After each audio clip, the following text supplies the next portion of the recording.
اول باسنجی وارد.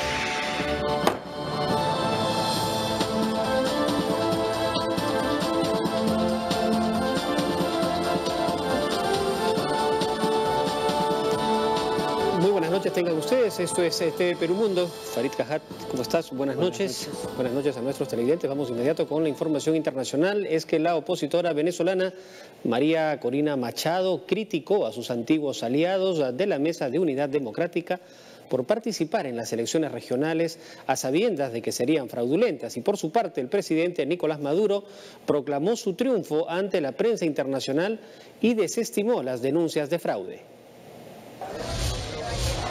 La sospecha sobre el fraude perpetrado por el gobierno venezolano en las últimas elecciones regionales fue ratificada por la opositora María Corina Machado.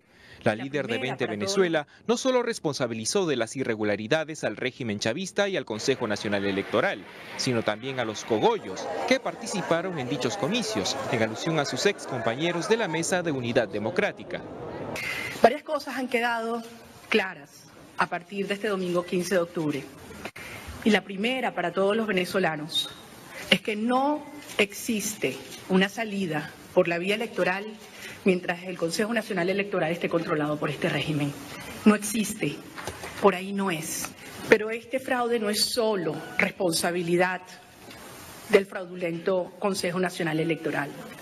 Lo es también de cogollos que aceptaron estos términos. Asimismo, exigió a la Asamblea Nacional a dar celeridad a la designación de los nuevos rectores del Consejo Nacional Electoral y exhortó a la Mesa de Unidad Democrática a no negociar con el gobierno, al sostener que no hay las garantías correspondientes. Desde el Palacio de Miraflores, el presidente Nicolás Maduro se reunió con la prensa internacional y volvió a elogiar al sistema electoral. Además, respondió al gobierno de Canadá por cuestionar el proceso. Ahí sale el gobierno estúpido de Canadá diciendo que no reconocen las elecciones. ¿Qué carrizo me interesa que Canadá reconozca o no Venezuela? Si ya la reconocemos nosotros y somos independientes y soberanos. ¿Qué me interesa que Canadá diga lo que diga?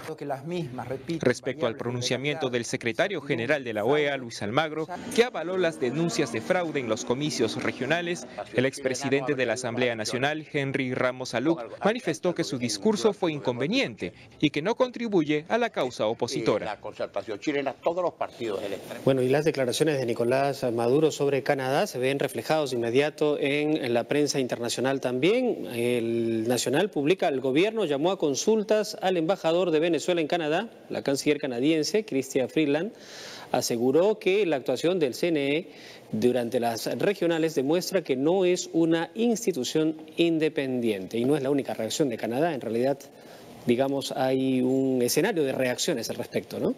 Claro, digamos, a ver. Por un lado, el gobierno venezolano tiene razón al decir que no le debe explicaciones al gobierno de Canadá por lo que es una elección interna de Venezuela. Pero por otro lado, también es una decisión interna del gobierno canadiense aplicar o no sanciones a terceros. Y si tú no quieres que se te apliquen, hay temas que tienes que tratar. Y claro, el punto es que no es solo el gobierno de Canadá el que se ha pronunciado. En el caso, como decía ayer, del gobierno de Estados Unidos, el gobierno de Estados Unidos ha sido hostil a este régimen desde el inicio e incluso apoyó durante el gobierno de George W. Bush un golpe de Estado antidemocrático contra Hugo Chávez. Entonces, no es probablemente el mejor árbitro para la situación venezolana. Pero cuando ves que incluso gobiernos de izquierda como el chileno critican lo que ocurre en Venezuela, y que la Unión Europea, que tiene gobiernos de izquierda radical como el de Grecia o el de Portugal, cierra filas en torno a la aplicación de sanciones a Venezuela, bueno, el punto es que en ese contexto, cuando el gobierno de Venezuela ya ha entrado en cesación de pagos, no formalmente porque hay un periodo de 30 días de gracia, pero ya ha dejado de pagar deudas y las sanciones hacen virtualmente imposible que pueda pagarlas, pues el tema se vuelve materia negociable. Y bueno, hay un comunicado también que difunde el Ministerio de Relaciones Exteriores, que es un pronunciamiento del Grupo de Lima sobre la celebración de las elecciones regionales en Venezuela. Y acá lo tenemos: ante los diversos obstáculos, actos de intimidación, manipulación e irregularidades que caracterizaron los comicios llevados a cabo en la República Bolivariana de Venezuela el 15 de octubre de 2017 y que ponen en entredicho los resultados de la elección, los gobiernos de Argentina, Brasil, Canadá, Chile, Colombia, Costa Rica, Guatemala, Honduras, México, Panamá, Paraguay y Perú consideran urgente que se lleve a cabo una auditoría independiente de todo el proceso electoral con el acompañamiento de observadores internacionales especializados y reconocidos con el fin de aclarar la controversia generada sobre los resultados de dicho comicio y conocer el verdadero pronunciamiento del pueblo venezolano. Y ahí, Farid, quisiera pedirte también tu opinión brevemente respecto a si sería factible o no que se dé este pedido que están haciendo los países de Sudamérica. Es factible, no veo por qué no podría hacerlo, es lo que pide de hecho, el Grupo de Lima se está sumando a la oposición venezolana en este pedido, no está liderando el proceso, pero una auditoría independiente podría no cambiar sustantivamente el resultado, habría que ser consciente de eso, porque acá lo irregular fue previo al escrutinio de votos. O sea, lo irregular fue que se ha, digamos, proscrito candidatos por 15 años, en el caso del principal líder de la oposición y ex candidato presidencial, Enrique Capriles, por su presunta participación en el escándalo de corrupción de Odebrecht. Yo no me pronuncio sobre su culpabilidad, pero no ha sido condenado por un juez. Y el escándalo involucra también a entidades del gobierno central y no hay nadie inhabilitado por esa razón. También hay un tema de cambio subrepticio a 3 días de los comicios de lugares de votación que representaban el 11% de las mesas en el caso de Miranda, y ahí termina perdiendo la oposición una gobernación que controlaba, o 22% de las mesas, si no me equivoco, en el caso de Mérida. Entonces la gente, digamos, hoy día sabía dónde tenía que votar, pero resulta que 3 días antes de la elección no lo tenía claro. No la tenía clara. Y además, bueno, hay una serie de irregularidades de ese tipo que han hecho que la elección no sea libre y justa. Pero no está del todo claro que haya habido, podría ser, solo que no está del todo claro que haya habido una adulteración en el recuento de votos. Entonces una auditoría independiente tal vez encuentre que no hubo una adulteración significativa en el recuento de votos y por ende no cambia el resultado, pero no atiende a todos estos elementos de irregularidad previos. Que se han dado. Bueno, y lo que se había programado era para la juramentación de los gobernadores para hoy. Esto ha sido pospuesto para el día de mañana. Se entiende que será ante la Asamblea Constituyente, ¿no? Y ese es el otro problema, que los gobernadores de oposición en principio no la reconocen como legítima. Entonces, de repente no será legítimo si es que no se les va a dar el encargo que por elecciones supuestamente se les ha dado. Bueno, pero vamos a cambiar de escenario y vamos a irnos a otra parte del mundo. Y es que la alianza antiyihadista apoyada por Estados Unidos reconquistó Raqqa, el bastión del Estado Islámico en Siria, tras meses de asedio que dejaron a la ciudad en ruinas, cientos de víctimas y miles de desplazados. Raqqa fue la primera gran ciudad siria en caer bajo el yugo de los yihadistas que sometieron a su población a atrocidades.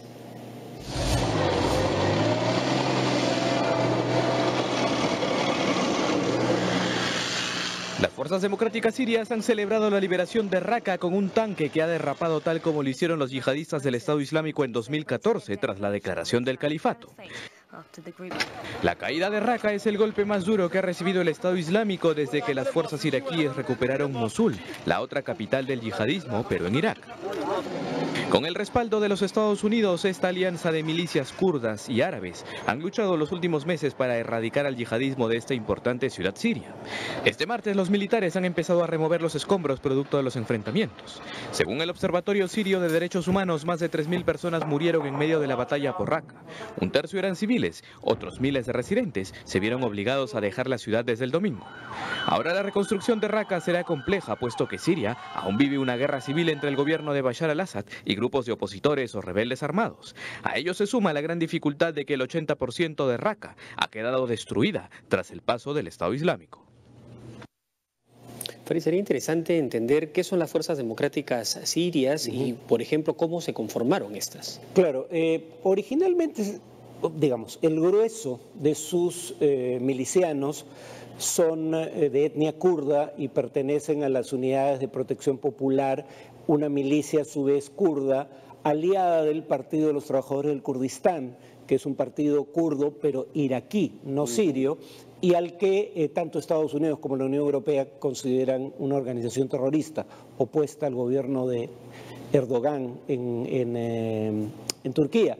Entonces hubo que rebautizarla para que no fuera, digamos, calificada a su vez ella misma, las unidades de protección popular, como grupo terrorista, y se rebautizaron como una fuerza, un frente democrático que era multiétnico. Si bien hay árabes dentro de ese grupo, el grueso, como dije, los milicianos son de este grupo kurdo, y si bien claramente el villano protagónico, tanto de lo que ocurre en Siria como de lo que ocurre en Irak, es el Estado Islámico, cuando hablamos de Raqqa, probablemente la mayor parte de las víctimas civiles, que se calcula, la organización Raqqa está siendo masacrada silenciosamente, así se llama la organización, calcula en unos 1.800 a 1.900 civiles muertos.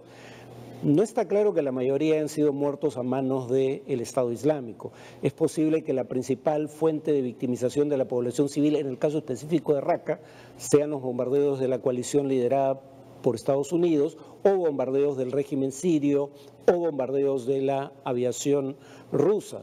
Entonces, nuevamente, los yihadistas del Estado Islámico son los principales villanos, pero no los únicos. ¿Y esta toma de posesión de Raqqa significa, digamos...? Era formalmente la capital de lo que pretendía ser el Estado Islámico, como el nombre lo indica, pretendían ser un Estado con una capital, y es la última ciudad de alguna significación que tenían bajo control y que acaban de perder. Entonces ahora el autodenominado Estado Islámico se convierte en un grupo terrorista clandestino, básicamente, y hay un riesgo aquí de que se repita en Siria lo que está pasando ahora en Irak. Y es que quienes se aliaron contra el Estado Islámico, una vez que lo derroten, empiezan a pelear por el control de los territorios que en algún momento tuvo bajo su mando el Estado Islámico. Ahora el Estado Islámico tiene presencia en una zona de Siria llamada Deir ez-Zor, en donde van a converger en la lucha contra este grupo tanto las fuerzas democráticas sirias de las que acabamos de hablar como las tropas del régimen. Y la pregunta es, ¿van a coordinar sus esfuerzos o van a pugnar por el control del territorio que evacúe el Estado Islámico? Y eso será un siguiente escenario probablemente. Sí. Sin embargo, el escenario difícil va a continuar en esta zona, lamentablemente, ¿no? Bueno, y vamos a hablarles ahora de lo que está pasando en Austria y ante el ascenso de la ultraderecha en Austria. Tras las elecciones legislativas del último domingo, el próximo canciller, Sebastian Kurz, evalúa formar gobierno con los ultranacionalistas luego de 10 años de desgaste de la gran coalición con los socialdemócratas. Es el llamado niño prodigio de Europa. Sebastian Kurz, de 31 años de edad, se ha convertido en el jefe de gobierno más joven de la Unión, tras obtener el 31.6% de los votos en las elecciones legislativas de Austria, celebradas el domingo. La victoria de Kurz tiene sabor a hazaña, debido a que el Partido Popular Austríaco, su formación desde la adolescencia, estaba desgastado luego de integrar la gran coalición con los socialdemócratas durante la última década. El carisma del Nobel líder conservador fue determinante para su triunfo en las urnas. Los votantes nos entregaron una gran responsabilidad y todos deberíamos ser conscientes de ello. También debemos ser conscientes de que muchas personas han puesto sus esperanzas en nuestro movimiento. Puedo prometerles que lucharé con toda mi fuerza por el cambio en este país y quiero invitarlos a todos a venir por este camino conmigo. El programa de gobierno de Sebastian Kurz se destaca por abrazar la inmigración cualificada similar al sistema canadiense. Ahora, el próximo canciller evalúa si formará gobierno con los ultranacionalistas del Partido de la Libertad, que consiguieron el 26% de los votos. Ahora veremos si están o no dispuestos a abrir negociaciones honestas con nosotros, pero digo que pueden confiar en una cosa. Nos mantendremos fieles a nosotros mismos, queridos amigos, y nos mantendremos fieles a los austriacos.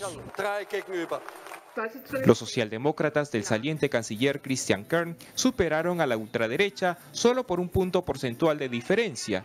En un primer momento expresaron que pasarán a la oposición. Ahora estudian la posibilidad de negociar con Kurz. Desde Berlín, la canciller alemana Angela Merkel advirtió que el ascenso de la ultraderecha austríaca representa un desafío, mientras que Bruselas confía en que Kurz reafirmará la continuidad del proyecto europeo.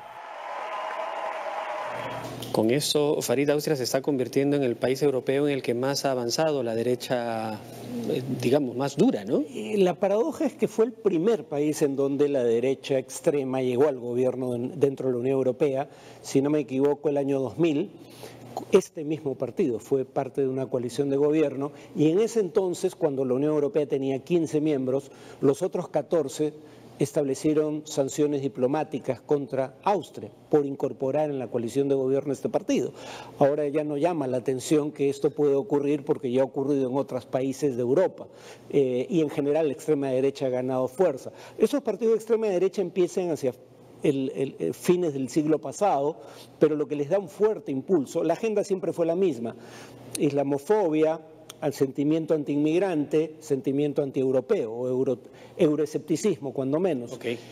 La agenda fue siempre la misma, pero lo que les da un gran impulso es la crisis económica, la gran recesión internacional de 2008-2009, llamada así por asociación con la gran depresión de la década del 30 del siglo pasado. O sea, la peor crisis económica del capitalismo occidental desde la Gran Depresión. Y eso les da un auge electoral que no habían tenido hasta entonces, salvo en Austria y probablemente en Francia, pero además se da un elemento adicional en algunos países y no en otros, y es el colapso del sistema de partidos preexistente. En el caso de Francia, por ejemplo, socialistas y republicanos o gaullistas en el pasado, que habían sido siempre los dos partidos que llegaban a segunda vuelta electoral, en esta ocasión ninguno de los dos llegó a la segunda vuelta presidencial. En el caso de Alemania, por el contrario, los dos principales partidos, aunque menguada su votación, siguen siendo los demócratas cristianos y los socialdemócratas. Austria en ese sentido es está en una situación intermedia. Ahora, ¿la elección de Donald Trump tiene algo de influencia en esto? No, porque esto antecede la elección de Trump. Ahora, Trump en todo caso, claro, digamos, no es el origen, pero Trump claramente toma posición por candidatos extremistas como Marine Le Pen en su momento en Francia, ¿no? Y él toma posición a favor del Brexit. Entonces, refuerza una tendencia que ya existía. De acuerdo. Muy bien, bueno, vamos a hacer una pausa. Vamos a hacer una pausa y vamos a volver con más aquí en TV Perú Mundo. Y al volver, miles de personas rechazaron la detención de 2 líderes independentistas en Barcelona. Ampliamos tras la pausa.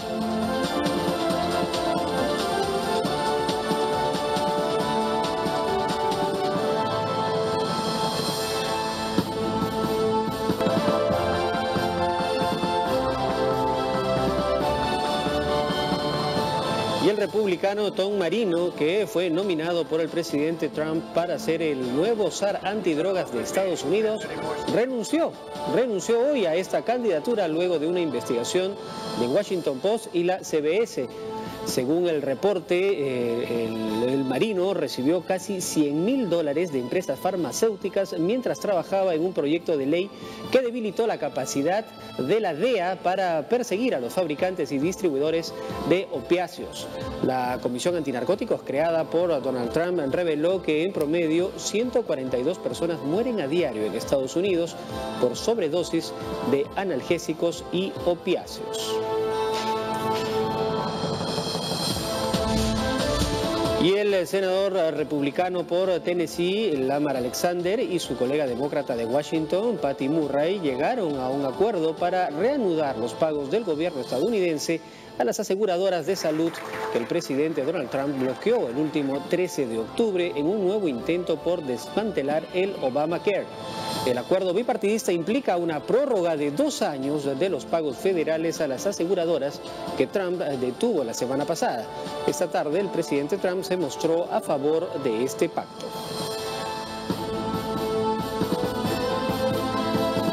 Y en España, el Tribunal Constitucional de este país declaró nula la ley de referéndum separatista catalán del 1 de octubre. Mientras tanto, en Barcelona se registraron masivas protestas por la detención de 2 líderes independentistas a los que consideran presos políticos.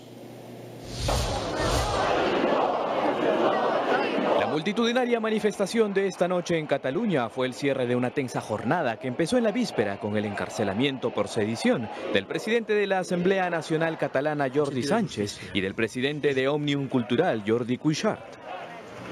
Con velas y banderas esteladas, los manifestantes se han concentrado en la icónica avenida Passeig de Gràcia de Barcelona. Más temprano, el gobierno catalán señaló que no planean renunciar a su causa de independencia y darán la misma respuesta, pese a que el gobierno de Mariano Rajoy amplió el plazo hasta el jueves.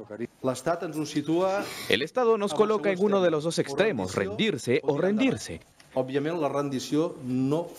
Es obvio que la rendición no es parte de los escenarios del gobierno porque después del 1 de octubre tenemos un compromiso total y absoluto. Si el presidente catalán Carles Puigdemont no cumple con el requisito exigido por Rajoy Brey, automáticamente iniciará un proceso para aplicar el artículo 155 de la Constitución española, que le permitirá controlar las actividades de Cataluña. El grado en que se aplique dependerá de cuál sea el nivel de incumplimiento de la legalidad en que haya incurrido la comunidad autónoma. En el caso concreto de Cataluña es muy importante también conocer la respuesta del presidente de la Generalitat. Este martes el Tribunal Constitucional fue unánime al declarar la inconstitucionalidad de la ley del referéndum que aprobó el Parlamento catalán el mes pasado. Mientras tanto, el gobierno catalán liderado por Puigdemont se mantiene firme en su posición. Por la mañana calificaron de vergüenza democrática el encarcelamiento de Sánchez y Cuixart y se unieron a las manifestaciones contra este arresto. En un video grabado antes de su detención, Sánchez, presidente de la Asamblea Nacional Catalana, envió un mensaje a sus simpatizantes. No podrán vencernos si nos mantenemos fuertes. Soy fuerte y sé que mucha gente se enfurecerá con esta decisión, pero la libertad o es sincera o no la es. De acuerdo con el funcionario, este encarcelamiento está políticamente motivado. En tu opinión, ¿son presos políticos o no? Es difícil establecerlo con precisión, pero tiendo a inclinarme por decir que sí. Por 2 razones. Primero, ellos alegan que era una protesta pública, cosa que es legítima en una democracia. ¿Cómo lo ve el gobierno español? Sin embargo, y ahí es donde tengo dudas, el gobierno español dice no, porque el propósito de la manifestación era impedir que la Guardia Civil cumpliera su función. Y hubo enfrentamientos, luego entonces hubo violencia por la cual responsabilizan a los convocantes. El tema además es, digamos, ahí puede haber diferencias en torno a exactamente qué fue lo que pasó ese día. Llama la atención, sin embargo, que los cargos se presenten casi un mes después, si realmente ese fue el caso. La otra cuestión es, el cargo es sedición. Habría que ver cómo está tipificado el delito de sedición en el Código Penal español, pero uno entiende por sedición poco menos que un levantamiento armado contra el Estado, digamos, del cual eres ciudadano, y claramente no fue eso lo que ocurrió, ¿no? Bueno, vamos a ver en qué resulta en todo caso. Y ahora vamos a contarles que este miércoles empieza el 19º Congreso del Partido Comunista de China en la ciudad de Pekín. Este encuentro se celebra cada 5 años y reúne a los 2.287 delegados del partido gobernante del gigante asiático. Aquí se elegirá a los 205 miembros del Comité Central y a los 25 miembros del Buró Político, del cual saldrá el secretario general. Estos últimos son los de mayor poder en el país, aunque con Xi Jinping como núcleo, el secretario general del partido y presidente del país, es probable que el líder chino consiga un nuevo mandato. Incluso hay quienes creen que podría modificar las normas para perpetuarse en el poder más allá del límite de 2 periodos consecutivos. Como siempre, los detalles de este importante evento los analizaremos aquí en TV Perú Mundo. Y así estamos llegando al final de estas noticias internacionales. Gracias, Farid, por acompañarnos esta noche. Gracias a ustedes por su preferencia. Sigan con TV Perú.